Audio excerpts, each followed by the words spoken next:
Good evening, everyone. To all of our in-person guests here at the Columbia Marriott, let me welcome you to the 29th Annual Towns Awards celebration. Would ask everyone, looks like everyone's already coming in, but come into the ballroom and please take your seat. Dinner is about to be served, and also I would like to say a special hello to all of our guests that are joining us virtually this evening.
Pardon the interruption, everyone. Now that everyone is seated and dinner is being served, we thought that it was appropriate that we have a blessing. So I would ask everyone pause and bow your head, if you will. Let us pray. Dear Heavenly Father, for the blessings we have in this life and the food before us, we thank you. For all that we have and all that we are, we thank you. Take this food to the nourishment of our body and our bodies to your service. Amen.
Well, good evening again, everyone.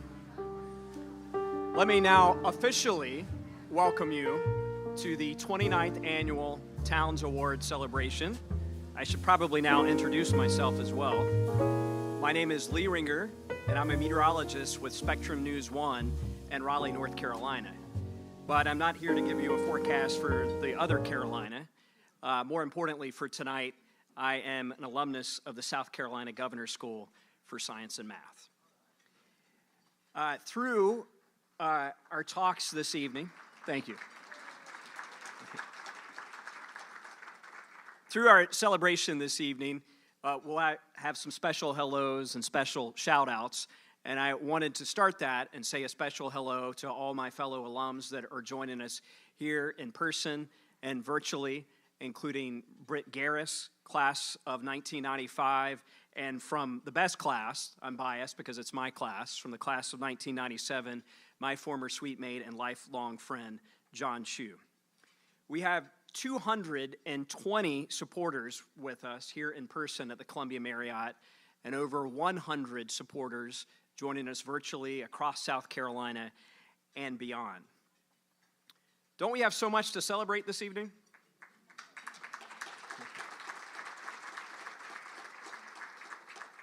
We do have so much to celebrate. The South Carolina Governor's School for Science and Math and all the school does for STEM education and students across South Carolina, and for the Honorable Jay Lucas and all he has done through his service for the Governor's School and the great state of South Carolina. Before we get into the celebration, a little bit of housekeeping. You may have noticed when you came into the ballroom that there is a box sitting under your table. Inside that box, you will find a program for this evening, and you will also find some other goodies and some things that we'll need later. We're going to do a little science experiment and have some fun, but you might want to check that out for the program right now. All right, so now that that is taken care of, what do you say we actually start the celebration? And to do that, it is my pleasure to welcome Beth Dendorf, Executive Director of the GSSM Foundation.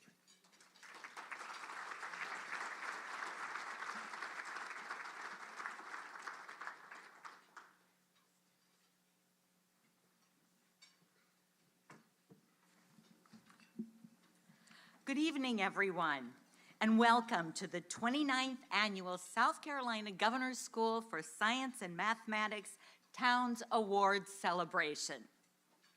We're delighted to have you all with us this evening and to come together to celebrate Speaker Jay Lucas for transforming lives through service. I'd like to give a shout out too to Charlie Ipock with the Hainsworth Sinclair Boyd Law Firm, and to Shay Harrelson, co-founder of Vicor Scientific, who are joining us this evening along with 98 other guests of ours. So thank you all for being with us virtually and in person. So let me tell you about the Towns Award, for those of you who don't know. The Towns Award was named in honor of Dr. Charles Towns, who was born and raised in Greenville, South Carolina. Dr. Towns graduated from Furman University at the age of 19 and went on to earn his PhD in physics. In 1964, Dr. Towns was awarded the Nobel Prize in Physics for his groundbreaking research in quantum electronics and his role in the invention of the laser, which has certainly transformed both science and our daily lives. But in addition to being a brilliant scientist, Dr. Towns was a deep thinker in how science and spirituality converge. And in 2005, he was recognized for his work in creating a dialogue between science and theology. And he was awarded the Templeton Prize and became one of only 5 people ever to be honored with both the Nobel Prize and the Templeton Prize. And he is in great company in doing that because 2 of the other ones are Mother Teresa and the Dalai Lama. Yeah, pretty impressive. Since 1993, the Governor's School has presented the Towns Award to honor individuals and organizations which, in the spirit of Dr. Towns, have transformed lives and in doing so have transformed South Carolina and our world. So I would like to recognize our past Towns Award recipients who are with us this evening here in person. Our 2004 Towns Award honorees were the South Carolina 3 research universities, Clemson University, Medical University of South Carolina, and the University of South Carolina. We are joined this evening by distinguished representatives of all 3 of these great institutions. Will you all please stand so you can be recognized? I know you're there.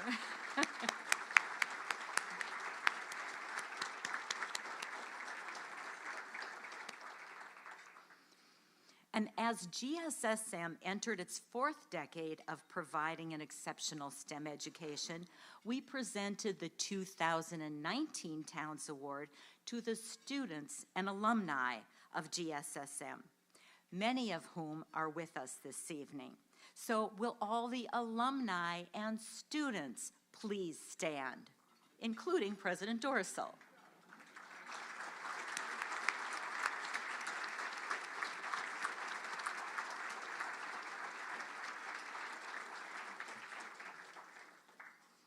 And in 2021, the Towns Award recipients were Lou and Bill Kennedy of Nephron Pharmaceuticals for transforming lives and empowering STEM leaders. Lou Kennedy, are you with us this evening? No, I'm sorry. Okay, give her our best. And Bill. Thank you, Nephron. And last year, 2022, the recipients of the Towns Award were the people of Sunoco Products Company for transforming lives and creating community. They are here this evening and will be continuing our tradition that having the previous year's honorees present the Towns Award to this year's honorees. So people of Sunoco, please stand.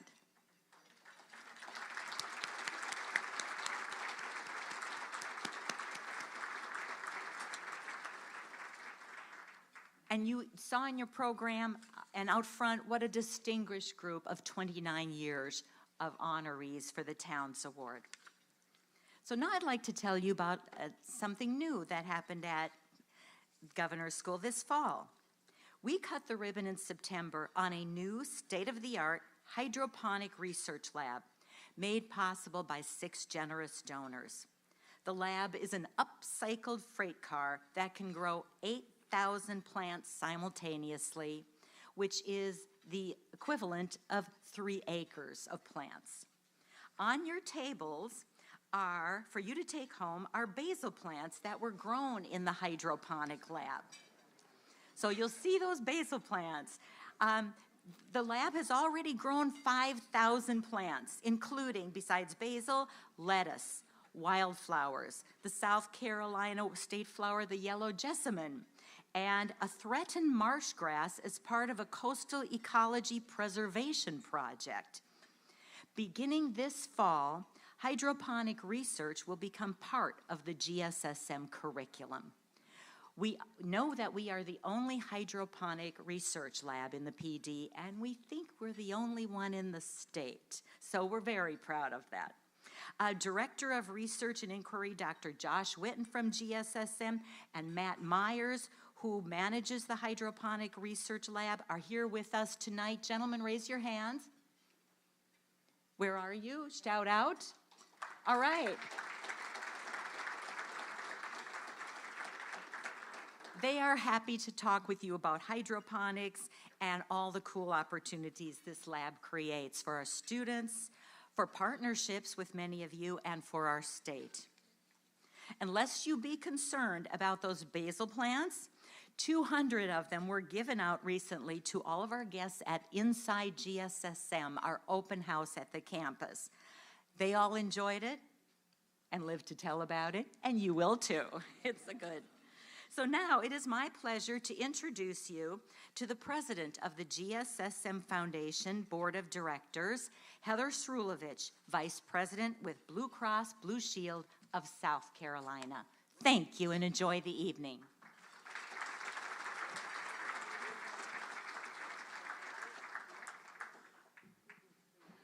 Good evening, everybody. Man, what a great crowd. I'm so thrilled to be here with all of you tonight to celebrate GSSM and certainly the Honorable Jay Lucas. Jay, we, GSSM, the foundation, everyone here from the school, thank you for your service, not only to our state, but all the support you've given to the school over the years. I've heard tremendous stories in the short time I've been with the foundation about how instrumental you were in the making of who the school is today. So thank you for all that you've done. I'd like to give a shout out, so y'all get the gist, right? We're all gonna do shout outs to everybody virtually. My son Isaac, who's a sophomore in high school, applied to GSSM this year. We'll see what happens. He's got good grades. We're fingers crossed, okay? We find out April 1st if he's in the interviews, so fingers crossed tonight for Isaac. And also Terry Archer, one of our colleagues at Blue Cross of South Carolina, are both watching from home. During my time as president of the Foundation Board of Directors, I've had the pleasure of working with many great people in this room and across the state, partnering together with Danny, Bob Brown, and the Board of Trustees. Over the last 4 years of my involvement, we have accomplished a lot of wonderful things. Beth mentioned the most recent highlight, the Hydroponics Research Lab.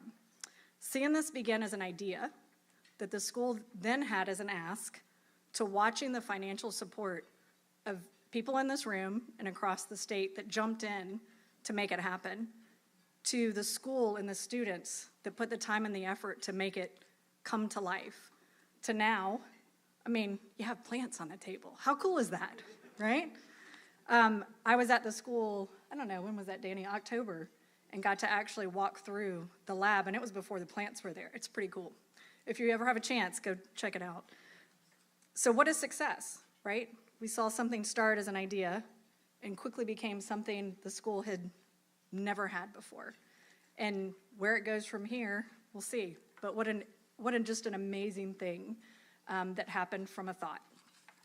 Another quick highlight, we just had our second highly successful joint board retreat between the Board of Trustees and the Foundation Board, where together we strategized with the school about the future of GSSM, the future of the building needs and the grounds, and then the overall strategy of who GSSM will be in the future.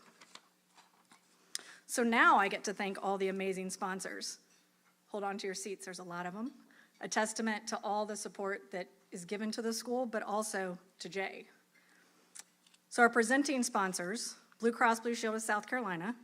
I'm joined tonight by my husband David, who also works at Blue Cross. Dominion Energy. So tonight we have the president and CEO, Keller Kassam. GSSM Foundation board member, Royce Shannon.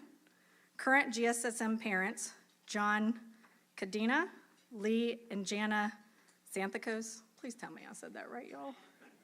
I tried, man. I even know them, and I can't say the name right. I'm so sorry. Their son was also here tonight sharing his summer research project. Integrated Systems, CEO and chairman of the Board of Trustees, Bob Brown, and Foundation Board of Directors member, there she is, Becky Askin. Nephron, and I know Lou can't be here tonight, but they were the 2021 Towns recipient, as well as the Foundation Board of Directors member Ashley Dougherty. Sunoco, General Counsel and member of the Board of Trustees John Florence, Roger Schrum, Roger Fuller, the Foundation Board of Directors member Marcy Tooten, University of South Carolina, bear with me guys, these are a lot of names, Dr. David Tedeschi, Board of Trustees and parent, Dr. Steve Lynn, Dr. Arnett Lynn, Dr. Ha Harari, and Dr. Cherry Addy. For our visionaries, CPM Federal Credit Union, Hainsworth, Sinkler, and Boyd, Kyocera, ABX, North Industrial Machine, Ogletree Deacons, Prisma Health, and Vicor Scientific. The innovators category, AFL, Bosch Anderson Plant, Burr Foreman, Duke Energy, HMR Veteran Service, Kim, Leahy, and Killor Law Firm, Lucas, White, and Mitchell, Medical University of South Carolina, Milliken and Company, Nexon Pruitt, and ScanSource.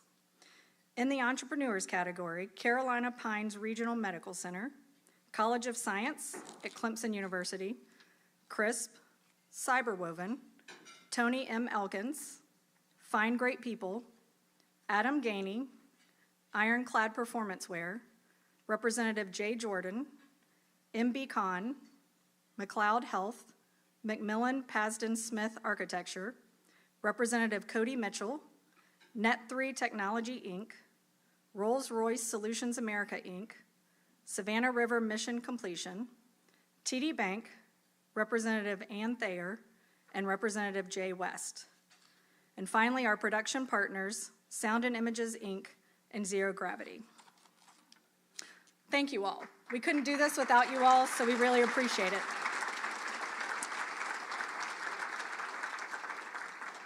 And now it is truly my pleasure to introduce Bob Brown, Chairman of the Board of Trustees and CEO of Integrated Systems.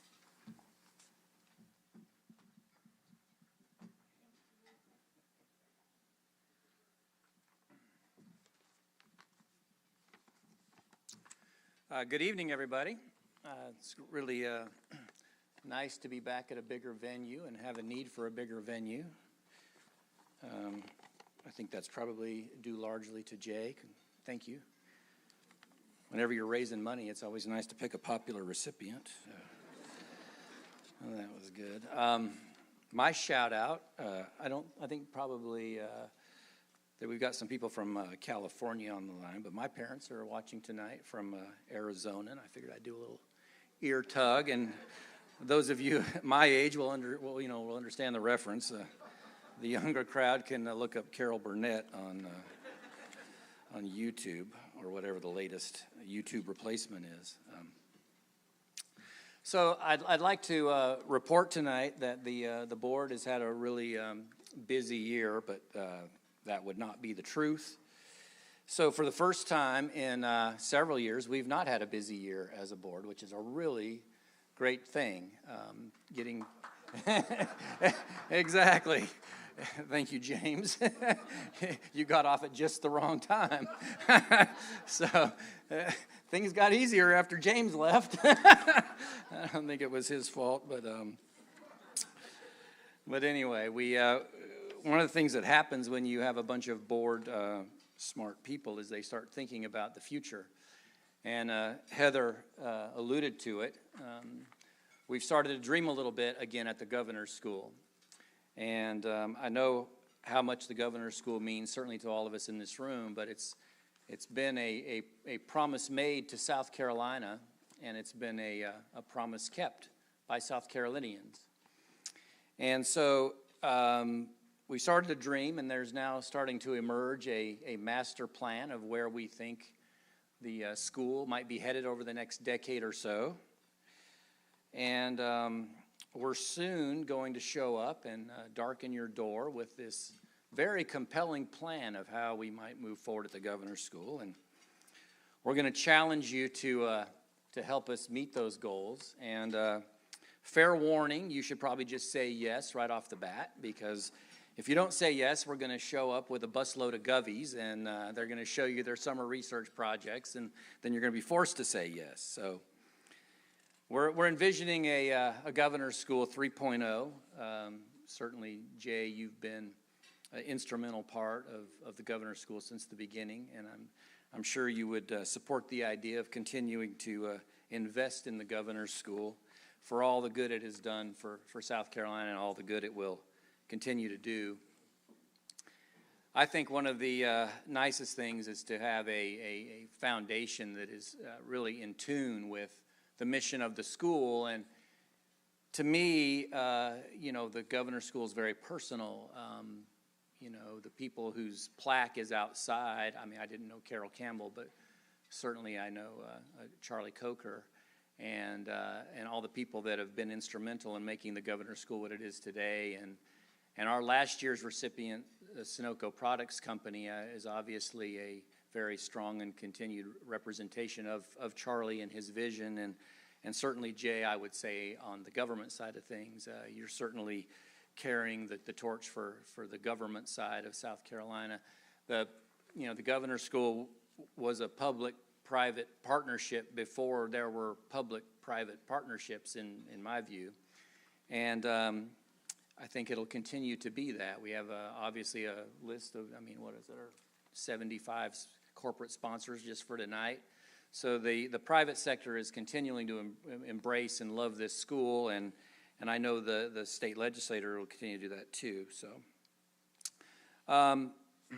So, we all have dreams, and my dream is to continue to see the school thrive in this state, and so we're going to do our best to make sure that continues to happen. And Jay, a heartfelt Hartsville congratulations on your well-deserved award tonight. We're proud of you.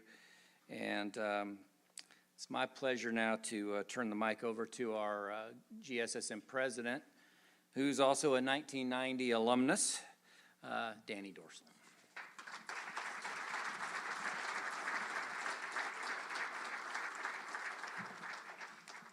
Thank you, Bob, and I appreciate everyone being here, everyone that's online. My shout out is to my president, Dr. Lee Cox. Thank you so much for what you did in that first year when we were pioneers and starting a new school. Not sure how it went, how it would go, but I think we did a decent job and we kept it going. Now we're over in our fourth decade, so it's very exciting to be here. I always like to start out with why we were created and why we exist and why we still exist and why we look towards the future, which is our mission, which is to seek out the most talented and motivated students across the state and move them forward wherever they might be. We started out on our campus of Coker College, now Coker University, with 128, and now we have 288 there as well. So it's always good to remember why we are here, though, and so I do want one more time to our students, our current students, to please stand. And I want you guys just to, you don't need to clap for them, you can, but go ahead and stand up. But take a look at these students. These are, and we got them all the way over there, So stay standing, I love to embarrass them. These are our future. These are students, when they were 15 or 16, took the leap of faith and left home, left the comforts of their home, and joined us, and have worked extremely hard. They do think it's almost summertime with the weather, but it is not yet. And so, but if you have not had a chance to interact with them, please interact with them. They are so refreshing. So please make sure before you leave today, even if it's just to shake the hands, hello, hi, go and talk with one of them. So thank you all very much. The other group is our state invests a lot in our program, and we thank you, and we're very appreciative of it, and our companies do as well. So our alums, we don't have as many of them, but if all the alums were standing up, this is the product of what happens when you spend 2 years with us and you get that motivation to go and do more and more things. We've got them all the way from, again, my class, which was the very first class. I was the 11th alum. If I had a last name that started with an A, I might be the first alum, but I was the 11th alum, all the way down to some Duke freshmen at Duke over here. So we got them everywhere. But talk with these guys as well. Okay. So our mission would not be accomplished without a lot of role models. And the primary role models that impact these students inside the building, outside the building, are our faculty and staff. And we have a number of our faculty and staff here tonight. Would they please stand?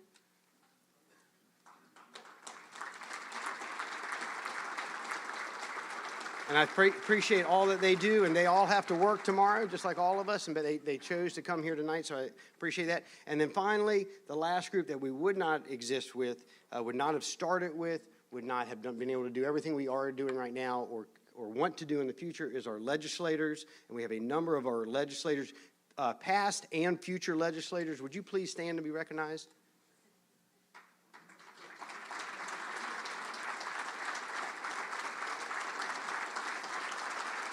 Thank you so much, and I would like to say a special thank you to our local delegate, Senator Malloy and Representative Mitchell. Thank you very much for all that you've done for us over the years, Senator Malloy.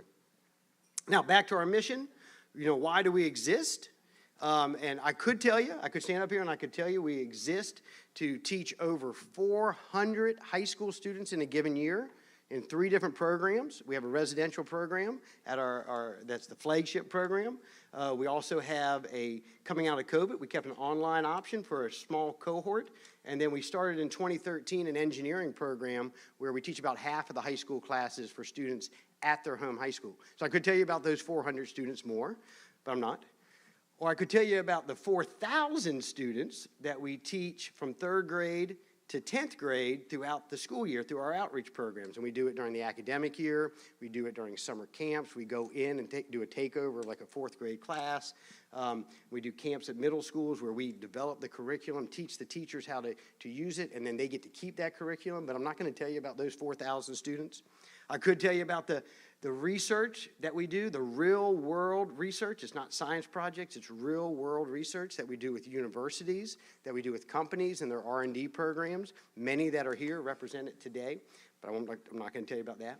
We could tell you about the student accomplishments that they do in our robotics teams, our chess teams, our mock trial teams, our academic quiz bowl teams, or most recently, the state band competition, or if you're in a Hartsville resident, our tennis team and soccer team just beat the other high school, the big high school, the 4A high school, last week.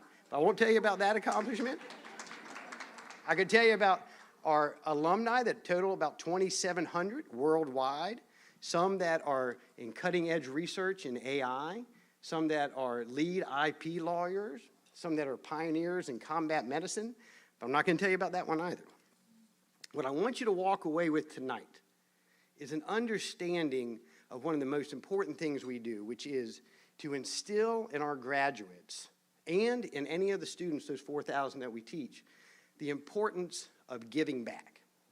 And our evening tonight is here to honor Jay Lucas. And Jay Lucas is a wonderful, wonderful role model as someone who somewhere along his life, someone planted that seed that it was right and his job to give back. So many of us are blessed with talents and many things that are many blessings. And so one thing we do at the school is how do we make sure that we instill in the students the purpose of life which is during that time on earth is to give back. And so we do that through our community service, which a lot of people call it, but we call it community engagement. And so it's a graduation requirement, but it is not a checkbox. It's not one that we're just saying, do this and you're checked off. It is meaningful. Now, before I get to the meaningful pieces, they do leave home. And so at home, we don't forget that they have chores at home. So they still have chores at the school. And that's part of their community engagement, the understanding that they are privileged to be in this institution. They're privileged to have this benefit to come to this school. And so they have to do stuff in the dining hall. They don't wash the dishes, but they do help. And they have to do stuff in the residence halls. They have to clean the floors, clean their bathrooms. They have to set up for events. And fortunately, tonight you're going to see a couple that are going to do some experiments with you. So it's really neat that they get to do those kind of events, right? But what we want them to understand is pick something that is meaningful to them and put your heart into it, put your time into it, and you'll see the fruits of that. And just some examples of those. we have tutors and mentors at Butler Academy, which is a local school, at the Hartsville Boys and Girls Club, at the Davis Family Youth and Development Center. They've contacted the Smithsonian, and they work on transcribing old documents for the Smithsonian. There's an organization called Letters Against Isolation. It's senior citizens across the world that have no one to talk to. They write letters to these senior citizens who they've never met, but to keep them involved. They do outreach programs like Spark, where it brings in kids from the local community for events at the school. And actually, one of the students who created that took it to their university, a really nice one up north, and all of a sudden that university has a Spark program very similar to ours. And then, again, like I said, the students are here tonight. And so why do we talk about that? So many people in here are blessed with great positions, great titles, great accolades, and those are all wonderful things, and we want our students to get those as well, and we encourage them to push themselves and to figure out what is their passion. But at the end of the day, what do we want to be remembered for? We want to be remembered for, in my opinion, who we are, what we did for others, how we impacted the life of someone else, how we made the world a better place. And that's what we talk about when we talk about community service, is what did you do to make someone else's life better or the world better? And so Jay's going to come up here in a little bit, or John Florence is going to come up in a little bit and talk about all the stuff that Jay has done. And it's amazing. And we are so blessed to have you in South Carolina, in Hartsville, as a friend of Governor's School. But when someone tells me, well, what's Jay Lucas like? And I go back to this story when I first moved to Hartsville. And I've got 4 little kids, and we were going down to the Christmas lighting, and in downtown Hartsville. It's beautiful. And I knew Jay not that well, but I knew of him. And the main event was Speaker Lucas was going to come to the Christmas lighting. I was like, we're going to hear a political speech at the Christmas lighting? And so he comes out and comes in his Christmas sweater and starts and talking. And it wasn't a political speech at all. He told the story of how the Grinch stole Christmas without a book, without notes, and he captivated. It was cold. He captivated the hearts and the minds of little kids. And so anybody that can do that is doing something right and has their heart and their mind in the right direction. And so, Jay, it is a super honor for us to honor you tonight, to always be part of the Governor's School. You'll always be a Govy. And so I want to thank you for all you've done for us, and thank you for all the supporters that are here to celebrate with you.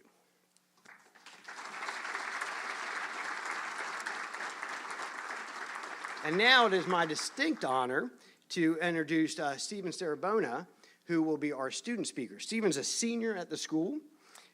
He is from Clover, South Carolina. He's done a lot, and as I told him, I just couldn't say everything, so I had to pick a couple things. So he's been on student council. He's the chairman of our Teenage Republican Club. He's been in junior ROTC. He's been in the Fellowship of Christian Athletes. He's in a group at the school called Forward, which is Fun Without Drugs. In his spare time, he's a student pilot. He plays on the tennis team, and he's in mixed martial arts. So I'm very excited to hear Stephen, and I hope you are as well. Stephen?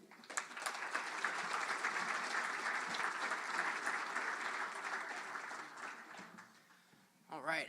Good evening, ladies and gentlemen, business people and politicians, and most importantly, my mom. Hi, Mom. We're also here tonight to recognize the former Speaker of the South Carolina House of Representatives, Jay Lucas. But beyond that, we are here to recognize all those who have made it their lives' work to do the right thing for their community, their state, and their nation. We're here to honor those who have transformed lives through service, or in a term that I think is much more powerful, sacrifice.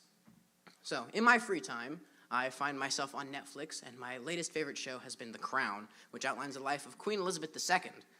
And very early on in the series, the Queen's grandmother makes points to the new sovereign that really stood out to me. It went along the lines of, whenever a leader is born, so are 2 people. The first is the selfish individual, the one who will do what is easy and expedient, The second is the selfless individual, the one who does what is right and just. And when it comes to a great leader who will do a great many things, the selfless person must always win. Seeing the development of Queen Elizabeth and the sacrifices that she made was very empowering. And it paints the picture of a leader that many aspire to. Now, at the Governor's School for Science and Mathematics, we don't really have Queen Elizabeth, but for us, community is everything. And through this community, we have built the leaders of tomorrow. And, I'm blanking. This isn't good. We built the leaders of a bold future. Yes. So, I think I might actually need to use my phone. This isn't good. Oops. Yes, we build the leaders of a bold future. Oh no. This is like the worst thing that could ever happen to someone, ever. Oh goodness. I'll make it work. Yeah! Here we go. Oops. At the Governor's School for Science and Mathematics, community is everything. In this community, we've had the opportunity to build leaders of tomorrow, not through simple triumph, but through difficult struggle, like managing to forget your lines in a speech. It is not fast or painless, but it is rewarding. Through our dependence on each other, we have come into our own as leaders of this bold future. And being a senior at the Governor's School, I've had the opportunity to interact with and become family with a great many people of a great many backgrounds. My friend Dennis, who lives in Lexington, he is studying biology with the hopes of becoming a doctor. He was born in Ukraine to a Ukrainian mother and a Turkish father who found a new, better life here in South Carolina. My friend Riley from Rock Hill, she's studying chemistry and physics and is taking an independent study in eco-poetry. My friend Brian is studying biology and engineering with the hopes of designing prosthetics. My friend Catherine is studying AP French and AP Spanish and is deciding between either being a translator or going into the Foreign Service, that is if the CIA doesn't steal her first. And my friend James, who we lovingly call Jimmy, despite his protest, wants to be a business major and make more money than he knows what to do with. There's got to be at least one of them. So if there are any millionaires in the crowds, if you want to give me your contact information, he'd be very appreciative of all of that. Each of these people have made great sacrifices, not just for themselves and for their education, but for each other as members of a family. And it's, again, 2 in a row. In no other school could I imagine such a close-knit group of people who only 2 years ago did not know that each other existed. Through one of the many opportunities I've had at the Governor's School, I actually had the distinct privilege of meeting the former speaker, and what I remember most about him, besides him being a whole head taller than me, was his smile and his warm demeanor. It was no surprise to me that he was able to accomplish so much and transform so many lives, even if he doesn't have Queen Elizabeth's crown or her many pet corgis. As for myself, after graduating from the Governor's School, I plan on going into the armed forces and serving my country. And I am privileged to say that I will have great people, such as the former speaker, to use as a foundation, so that way I, with the same vigor, might do well for the people that I lead. So to all of the sacrifice, to all of the service, and to Jay Lucas, we are grateful.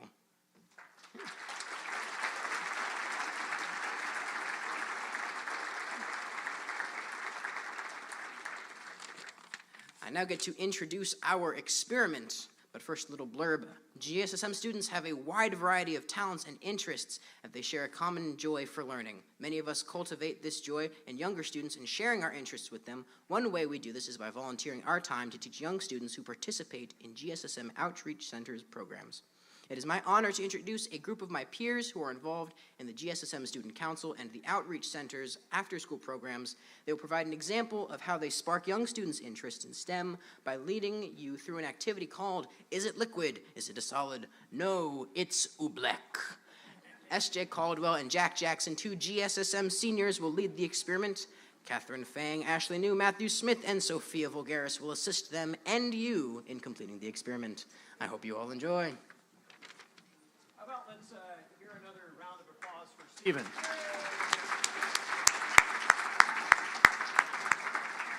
All right, everybody ready to have some fun and actually do some science? We'll put on our lab coats and safety goggles. We don't actually have those or need those, but a reminder, there is that box that's under your seat, Everything you need is in there, and let's do some science with some guppies.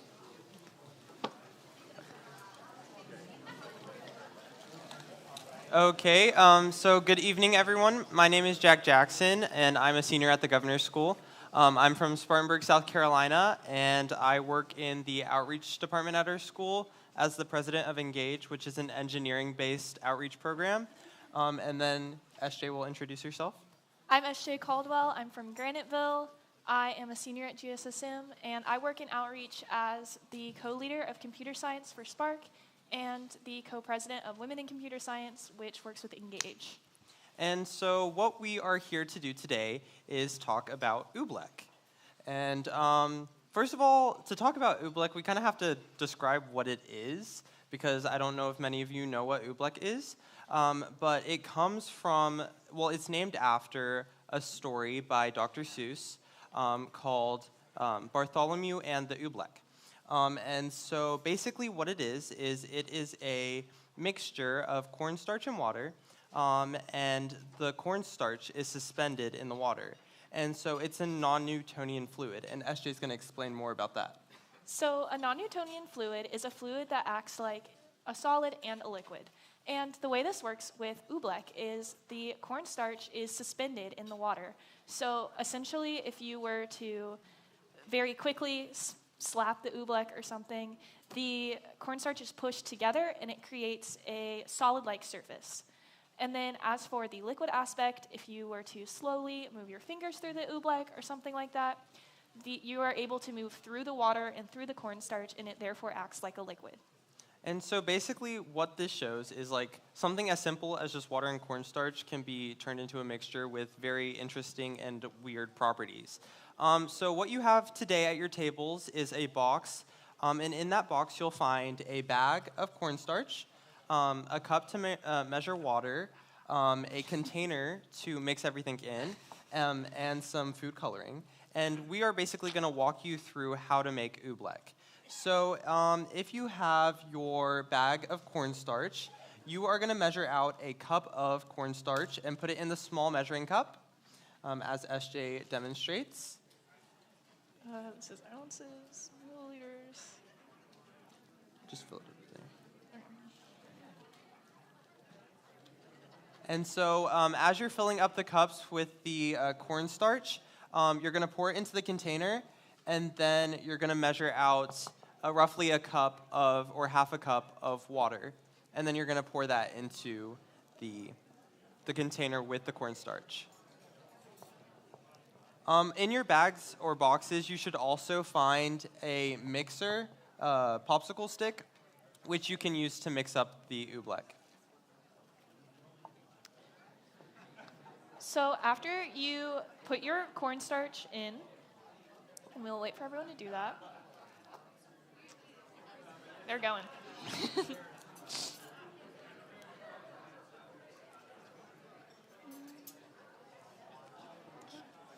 So then you will add half a cup of water. So I'm going to go about there. It's probably too much. The food coloring. And then once you've added the water into the cornstarch, you can then add the food coloring that you'll find in your bags into the mixture and stir with the popsicle stick. Now, you're going to notice that the cornstarch and water suspension is going to be a little tough to stir, so you're going to have to put in some elbow grease. But Be very careful not to spill it all over yourself, because that's super easy. All right, here we go. But once you've added the water and you've kind of stirred it around a bit, you should get something that looks with what we have at the front here. So as you add everything to your containers and start to mix everything around, you'll notice that a suspension is forming, and you're going to notice some different properties about this suspension.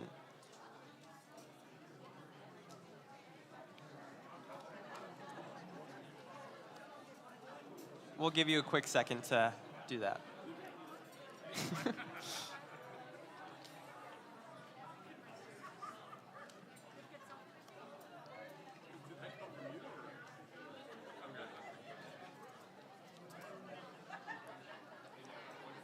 Okay. Let me.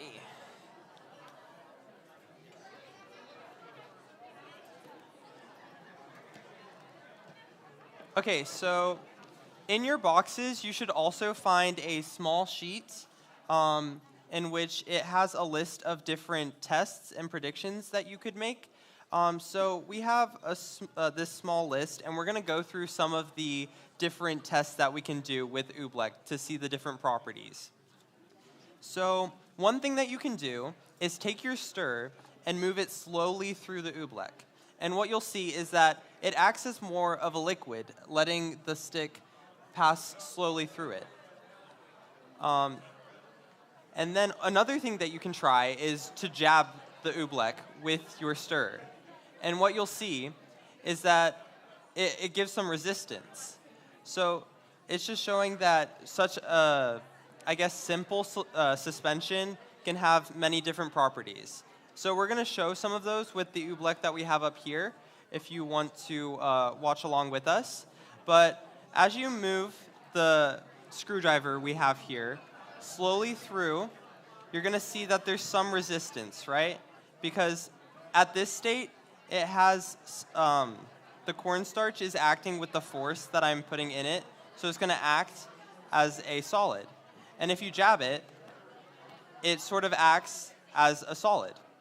But if we take this, I guess, golf ball, and we drop it into the oobleck, it's going to have some resistance, but then the golf ball is going to slowly sink into the oobleck. And so it's just a cool, I guess, concept to see something new and something that it has small parts, but it comes together and has very cool and curious properties.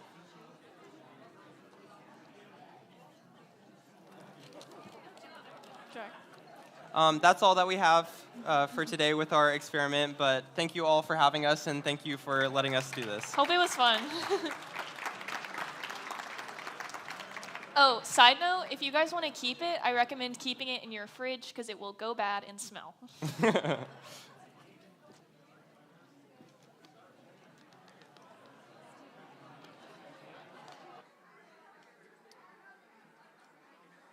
Did anyone else end up with oobleck all over them? Let's give a round of applause to our Govies that helped us do a little science. Hope you guys are all still enjoying the evening. And again, a special hello to everyone that's joining us virtually. Hope you were able to take part in the science experiment too. For folks that are joining us virtually, how about you leave us a message in the chat and let us know how your evening is going. As our Towns Award celebration continues, I'll turn it back over to Danny Dorsal.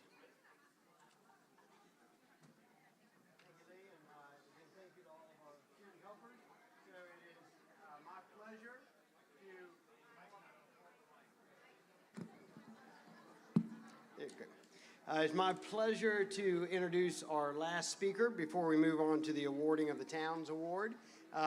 Nathan Kwan is a graduate of Governor's School, class of 2004. He is from Greenville, South Carolina. He went to Clemson and got his BS in physics and electrical engineering. He went on then to Johns Hopkins and got his MS in electrical and computer engineering. And that wasn't enough, so he continued on and went to Tulane and got his medical degree, and he's a medical doctor now. But as you can see from his uniform, he is also, he has recently become a major. He is board certified in occupational and environmental medicine, as well as board certified in aerospace medicine. So if you find yourself in outer space and need a doctor, this is the guy for you. I would like to welcome to the stage, he's currently in Texas at Brooke Army Medical Center. Nathan?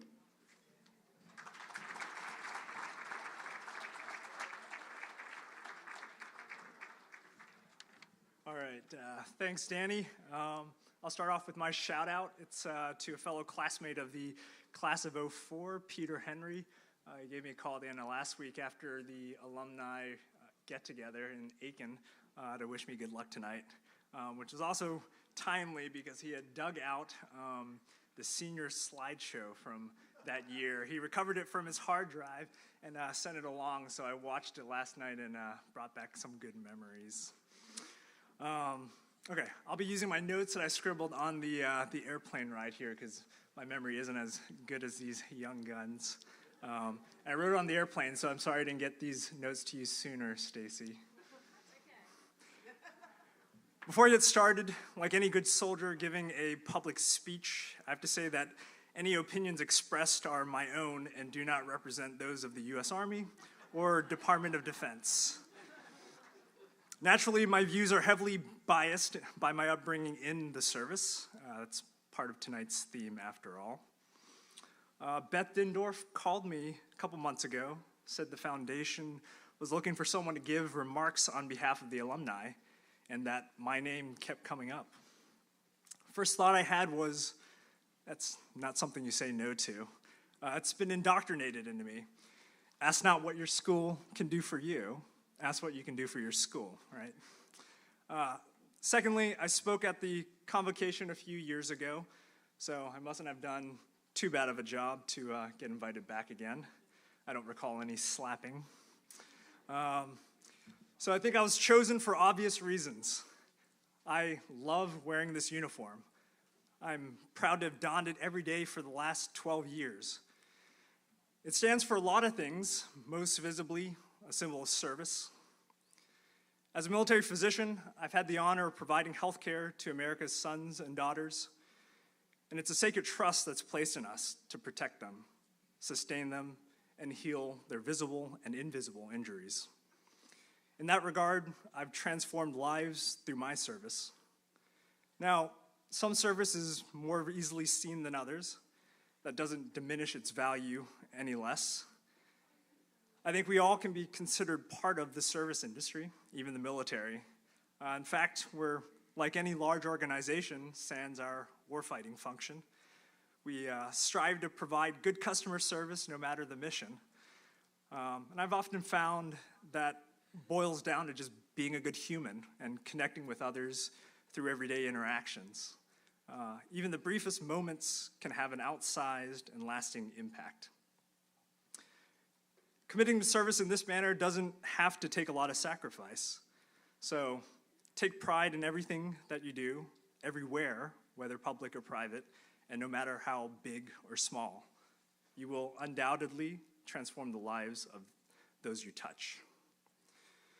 And so the theme for tonight works both ways.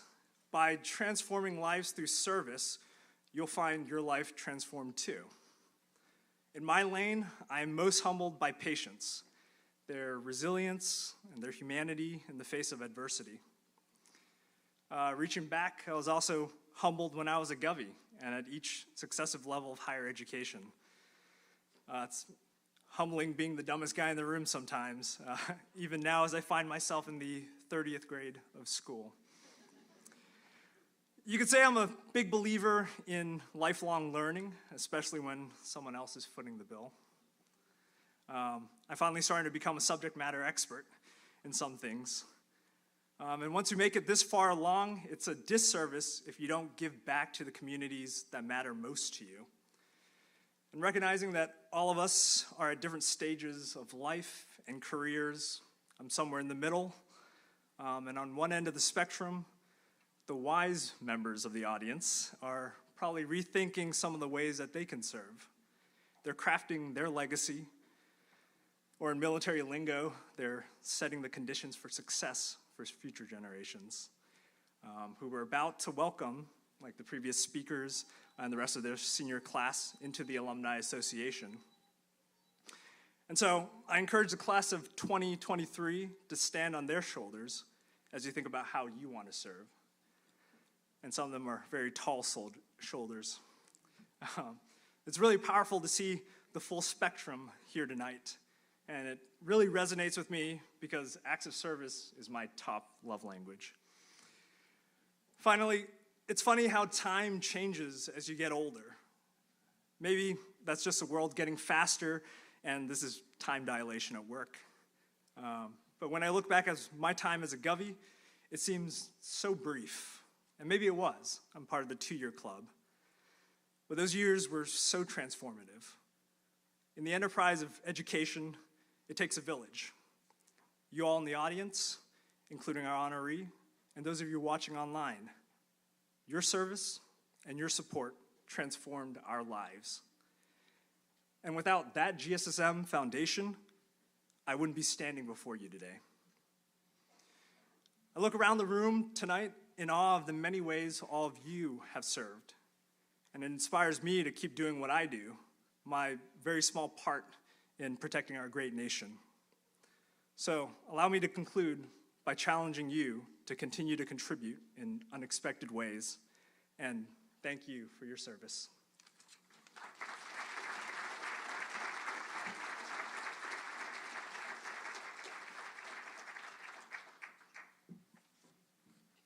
First, Nathan, thank you for your service. I think you embody the ultimate giving of yourself to serve others by serving in the military. So thank you for that. I'm having a fabulous time. Are you guys having fun tonight? So can I tell you, I had to chuckle. First of all, I was doused in flour. Can y'all see it? And I'm looking around and I'm like, leave it to put a whole group of adults in a room, give them a little bit of flour or whatever it was, and some water and some food coloring. And we all act like we're 3. And our table looks like we were 3, based on how our table looks over there right now. And a humbling experience to sit with someone like Nathan, who is a Govy, and you realize really quick, you thought you were smart till you talk to somebody who graduated from GSSM. And then you figure out, man, these are some smart people. I think he said he has 3 engineering degrees, and then he went to medical school. And now he's like 3rd specialist at medical school. Mind-blowing. But this is what GSSM is, right? And then embodied in that is the service and what he's done with that smart brain of his. So, amazing. Well, I'm here to sort of introduce the previous Towns Award winner who's going to hand off this year's Towns Award. It's a tradition that they have done the Towns Award that way, the passing of the baton. So at this time, it's my pleasure to introduce John Florence, who is representing the 2022 Towns Award recipient, the people of Sunoco. John is the General Counsel of Sunoco and a Board of Trustees member.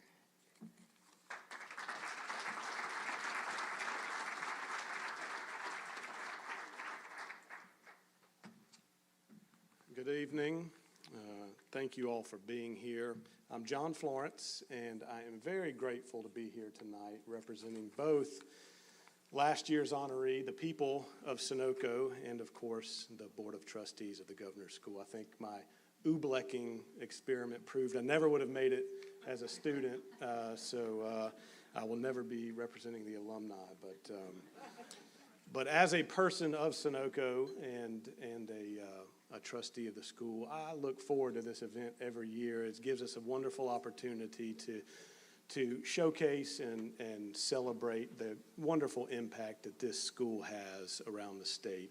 Obviously showcase some of the incredible students it produces, and obviously celebrate all of you who support the school on a regular basis. So as we all know, the Towns Award is a prestigious honor that goes to recognize individuals, businesses, and institutions who transform the state and the world around them. Last year, Sunoco was privileged that the people of Sunoco were honored with the theme Transforming Lives, Creating Community. I thought that was a very appropriate theme for Sunoco, given that community and people are the very foundation of our company. To this day, over 120 years, we still operate under our guiding belief that people build businesses. Those of you who are familiar with Sunoco know that we have a number of iconic products that we produce around the globe. Probably most notably our converted paper products, tubes and cores, cones, and corner posts, but obviously some other lesser-known consumer-facing goods like Pringles cans and Oreos, snack and seal packages, and Bush's beans. So, but those are just products, right? What Sunoco is really known for, and what we're most proud of, is our people. It is our people who build those products. It is our people who build our business, and it is our people who build and contribute to the communities around them. So it was a terrific honor for the people of Sunoco to be recognized with this award last year. But of course, that was last year, and we are all here tonight to celebrate this year's recipient, Jay Lucas. I thought that, and I'm assuming we can all agree, that tonight's theme, transforming lives through service, is absolutely the perfect theme to celebrate Jay, a man who has built his entire career on servant leadership. Jay has 40 years of public service as an attorney, as a member and speaker of the South Carolina House of Representatives, as an engaged member of his native community, Hartsville. During all of that period, Jay has served in a number of public service roles. City finance director, county tax, county attorney, municipal judge, currently obviously serving in private practice, the community of Hartsville. I mean, the list really does kind of grow long and embarrassing for most of us who haven't given that level of service to our communities. In 1999, as all of you know, Jay was elected to represent District 65 in the House of Representatives. In 2010, he was elected Speaker Pro Tem by his colleagues, and then, of course, served ultimately as the Speaker of the House from 2014 to 2022. All of those many roles, all of the awards that Jay has received certainly make for a very impressive resume. But I think the most impressive thing about Jay is the way he's conducted himself through all of that. His legacy of service leaves the mark of going above and beyond to accomplish whatever is at hand, despite the challenges, despite the roadblocks that may be in front of him. And I think through that he has really created an amazing legacy that will be lasting and felt for a long time. And that is, a legacy of doing more than is expected and more than is asked. And Jay truly represents what it means to be a servant leader. I think the state, the people of the state, the people of Hartsville, certainly the people of Sunoco have been transformed by that legacy, the impact of your service legacy. And so it is my very, very great privilege to present the 2023 Towns Award to the Honorable Jay Lucas.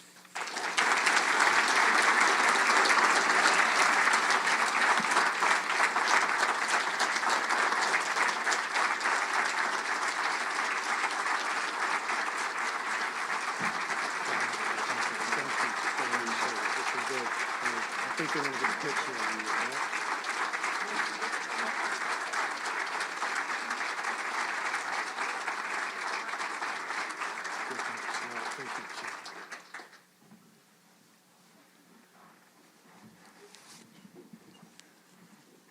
John, thank you for that very kind introduction into the people of Sunoco who won this award last year, a very, very deserving group.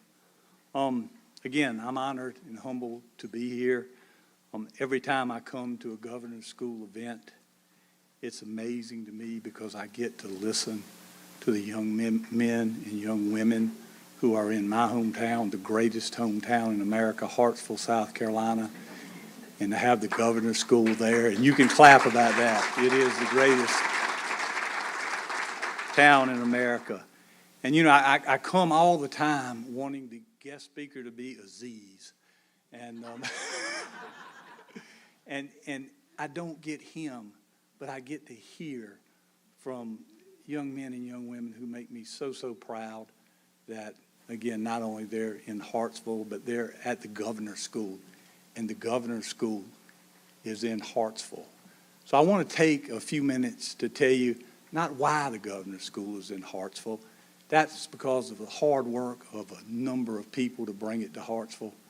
But as to how Senator Malloy, the governor's school, got built.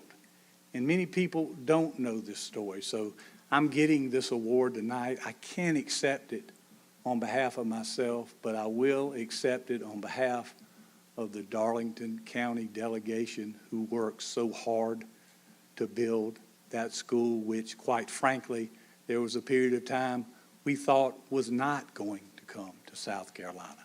As John said, I got elected in 1999. I didn't exactly get elected on the first time through. I actually lost on election night, and I won in a recount. How many people have you ever met who won the recount? I was fortunate enough to win the recount, and Gene, you remember, nobody supported me because we didn't have any Republicans in Darlington County.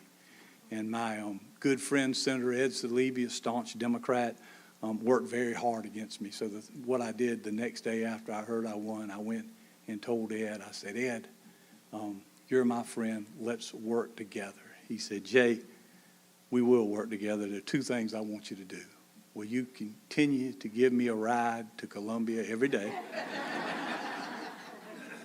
And I told him absolutely. And he said, Jay, we need to finish funding the governor's school in Hartsville. And I said, Ed, I'll be glad to do that. I said, how much money do we have? He said, $4 million. And I said, Ed, how much money is it going to cost? And he said, about $20 million. So the first year I was in Columbia, I went to work trying to raise that money. And I saw where the governor's school from the arts was built and was doing well. And Mr. Simmerl, in that year's budget, was getting $5 million. They were up, they were running. And our governor's school in Hartsville wasn't getting anything. So I had the brilliant idea to put up an amendment to take $5 million from the governor's school from the arts and move it to the governor's school for science and math. Well, at that time, those of you who follow politics know, Speaker David Wilkins was a speaker, and he was from Greenville. And about 3 minutes after I put that amendment on the desk, Greg, you remember this, we heard, Lucas! So I slink up to the speaker's office and immediately took down that amendment, taking that $5 million from the governor's school for science and math, and told him I'd just try again next year. And we did try again next year. Dr. Cox, I remember, we were fortunate enough to get $6 million, which was nowhere near what we needed to build the project. But it was enough of a start, enough for people to say, you know, the Darlington delegation may, in fact, can do it. And Dr. Cox named me the $6 million man, and I got to go and I got to deliver the commencement address that day. And I told Dr. Cox, Doc, I'll be glad to continue to get you money, but if it means I have to do additional work, I'm not going to try to get you any more money. But Dr. Cox, if you're out there, I remember your friendship. I remember all that you went through to try and get the governor's school going, moving from Coker to that beautiful facility that we have now that we are so proud of. But Senator Malloy will remember this. It got to a time that we weren't getting $6 million, and it looked very, very bad for the governor's school. I didn't think we were going to be able to get the money to get it built. And it was 2007. And we all know what happened in 2008. Well, in 2007, we were fortunate enough to get in the Capital Reserve Fund $16 million, which Senator Malloy and I and the other members of the Darlington County delegation were able to hold in the budget. So the question then was, do we start? Do we build something and let them know that Hartsville, South Carolina will be able to house the governor's school. And we did that. We built a structure. Now, it was a beautiful structure on the outside, but I can tell you it wasn't quite finished on the inside. And Senator, you remember we asked Hugh Leatherman, chairman of the Finance Committee, come to our governor's school, look at our governor's school. We need just a little bit more money to fund the school. And I remember that day well. I pulled in the governor's school. Noah pulled in next to me. It was raining so hard. Senator Leatherman jumped out. He had 8 staff people. They all had umbrellas. They didn't want him to get wet. He was that important. And I believe Dr. Brockman was there then. They took him all over the school on the inside, and they showed him what needed to be done here and what needed to be done there. And so he finished his tour, and we all got in the elevator to go down, and the elevator was kind of sparking and smoking a little bit, and we were riding down, and one of the panels just bust open, and water just drenches Senator Leatherman. I mean, it's perfect timing. So we got Senator Leatherman dried off, and we sent him on his way, and I looked at Murray. I said, Murray, that was great. Did you have a student up there? Did they pour the water on him? But Senator Leatherman at that time saw the need. And I didn't mention this, and I want to tell you about it. When we got the $16 million and the school finally got built, I remember Senator Malloy calling over to me, and he said, Jay, I said, yes, Senator. He said, we built the school, but we don't have any furniture to go in it. So Senator Malloy very quickly put $700,000 to rent furniture for the school, and it was tremendous. But if we don't, we went back and forth with Chairman Cooper, who was on Ways and Means. He was my chairman, and I'll give you half this year and half next year, half this year and half next year, back and forth. And he finally relented. Could all y'all imagine what would have happened if we'd have got the half in 7, and in 2008 the state was broke? So it was for the efforts of people like Ed Sleeby, Senator Gerald Malloy, the late Jesse Hines, Denny Nielsen, and Robert Williams, 5 people in the Darlington County delegation every year going up. And I love Greenville. And the Greenville delegation with 30 folks in it, and the Speaker of the House. And what a wonderful underdog story that I can tell you that we were able to build that beautiful structure in, again, the greatest town in America. But I'll leave you with this. I was there when they had a plaque dedication, the Hartsville Mill. Many of you know that the Hartsville Governor's School for Science and Math is on the old Milliken property. And when I got out of school, college, I was looking for a job, and I looked in the Hartsville Messenger, and they go, management trainee needed. And so I went to Milliken, and I put in my application, management. That sounded like me. I could do that job. Well, I got the job, and I don't know if any of you know much about Milliken. For 3 months, I pushed laps from the lap room to the 3rd floor from 10 o'clock at night to 8 o'clock every morning. I don't know about y'all, but that ain't management. But I got to work. So on the program that day where they dedicated the old mill plaque, there was nobody there from Milliken to speak. And the president said, I wish we had somebody who worked at Milliken who could come up and talk about the folks at Milliken. I said, well, I worked at Milliken.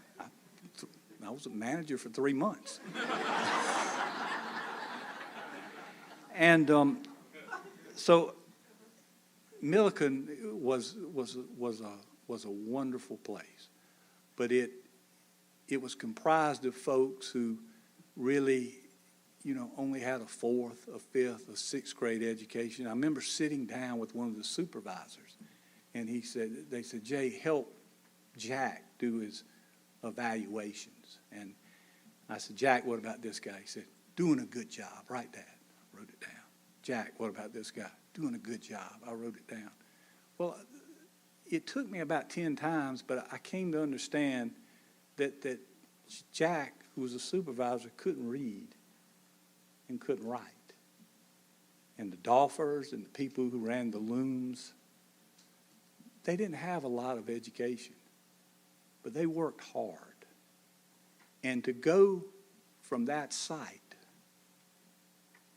where people didn't have an education, where they worked tirelessly, to this beautiful building we have now, where we have young men and young women taking courses like differential equations. It's just amazing to me that on the same site, within 2 generations, we could have gone that far to improving the lives of the people of South Carolina and giving the extraordinary students in this state an opportunity to get the greatest education they can find in this country. So I'll stop at that. And again, thank you all for the honor of allowing me to be a Towns Award winner. I looked at the list. I could tell might have been a little gap this year, and I'm sure you'll pick it up next year. But again, thank you all so much. It's an honor.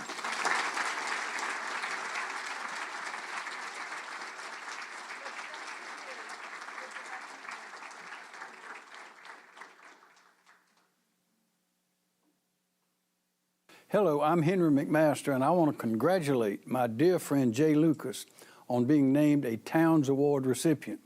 Mr. Speaker, it was a pleasure to work alongside you during your time as Speaker to enact landmark legislation and implement visionary, productive policies for our people, including the largest income tax cut in state history. Your tireless dedication and unwavering commitment to serving the people of South Carolina has inspired us all. So, Speaker Lucas, on behalf of 5.2 million proud, happy South Carolinians, I thank you. Jay, congratulations to you and Tracy both on this well-deserved honor of the Towns Award. It's a long time in coming and well-deserved, and congratulations. I have watched you for a long time with a great deal of pride, and thank you so much for what you've done for the state of South Carolina in the legislature and as Speaker of the House. And again, congratulations. Thank you. Congratulations, Jay, as the recipient of the prestigious Towns Award. I am honored to share this message from a classroom at the James Lucas Academic Center at the Governor's School for Science and Mathematics. Your efforts and support have greatly contributed to the education of our state's most talented and motivated students, past, present, and future. We appreciate you, we celebrate you, and from a personal note, I thank you. Congratulations. Congratulations, Jay, on your wonderful award. Most deserving. I remember when I used to call you Landslide Lucas for that narrow victory in the late 90s that kept our majority intact. I should have called you Leader Lucas, because you were a true leader the second you stepped on the floor of the South Carolina House. There has truly never been a more approachable, more caring, more effective leader in South Carolina, and we thank you. Service to humanity is truly the best work of life. And Speaker Lucas, you exemplify that in all ways, having served as our Speaker of the South Carolina House, as a House member for many years, and as a servant of the people. So we are so proud of you tonight as you're being presented the Towns Award. Congratulations from the Governor's School of Science and Mathematics. When I think of Jay Lucas, I think of high integrity, deep thinker, ultimate leader. Jay served as the Speaker of the House of Representatives with extreme extinction. As Speaker, the Governor's School always had a special place in his agenda. Jay worked tirelessly to ensure the Governor's School had what it needed to be not only the premier high school in South Carolina, but across the state. Jay is about excellence, and the Governor's School is just one example. Mr. Speaker, congratulations on the Towns Award. Well deserved. Hey Jay, this is your buddy Gerald here to congratulate you on your award at this 29th event of the Towns Award.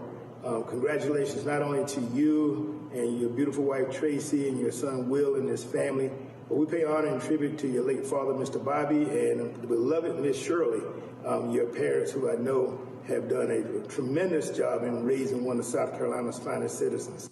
Hey, buddy, big congratulations on winning the award. We're all so very proud of you, and we love you. This is Lieutenant Governor Pamela Abbott. And I want to pass on my congratulations to my dear friend Jay Lucas for receiving this prestigious award. There is no one more deserving. Your professionalism, selflessness, and love for South Carolina was apparent from the first day we met. It has served us all well. You have helped place South Carolina in a position to thrive for years to come, and for that, we are forever grateful. So once again, friend, congratulations. So Danny and Beth and I went to visit Jay to inform him that we'd selected him to win the Towns Award. And so, you get to see the candid reveal of what happens and kind of the true reaction somebody has to the award in that moment. And suffice it to say that it was clear to me that being the recipient of the Towns Award this year is a very meaningful thing to Jay. And Jay, you mean a lot to us at the Governor's School. You mean a lot to me personally, and just wanted to give you my congratulations. Hello, I'm Mark O'Halla, President and CEO of Prisma Health. I want to congratulate Jay Lucas on being recognized by the Governor's School for Science and Mathematics as the recipient of the prestigious Towns Award. For more than 40 years, Jay has advocated for the well-being of South Carolinians by working with policymakers and government officials on a local, state, and national level. His unique ability to build productive relationships among diverse constituencies has led to many positive outcomes for the people of South Carolina. Jay's work embodies the spirit of Dr. Towns and the Prisma Health purpose: to inspire health, to serve with compassion, to be the difference. Congratulations, Jay, on this well-deserved honor, and thank you for a job well done. Jay Lucas, you are the $6 million man. And if there's anybody who doesn't know what that means, that's because the Honorable Jay Lucas, a member of the House, vision and courage that got the first $6 million that allowed us to start building construction on our own facility and moving off of the Coca College campus. And if that doesn't earn the right to be called $6 million man, I don't know what does. Thank you, Jay.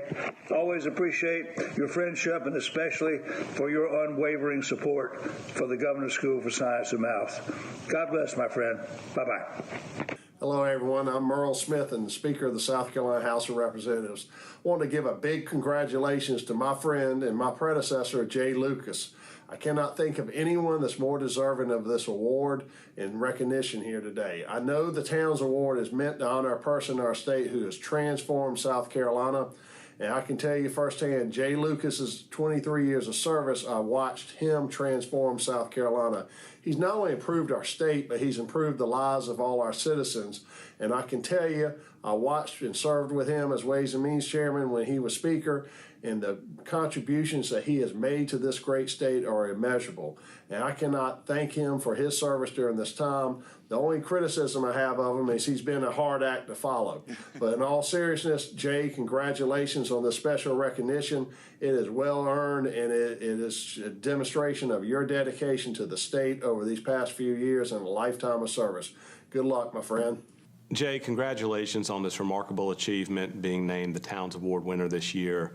Thank you for all the wonderful support you provided to the Governor's School over the years, and thank you for being a champion for our state. Jay and Tracy, since you're no longer Speaker and Queen of the House, I talked to Simrel, and our next meeting, we're going to elect you as Speaker of the Has-Been Caucus and Queen of the Has-Been Caucus. Look to see you then soon. Congratulations, Jay Lucas! Woo!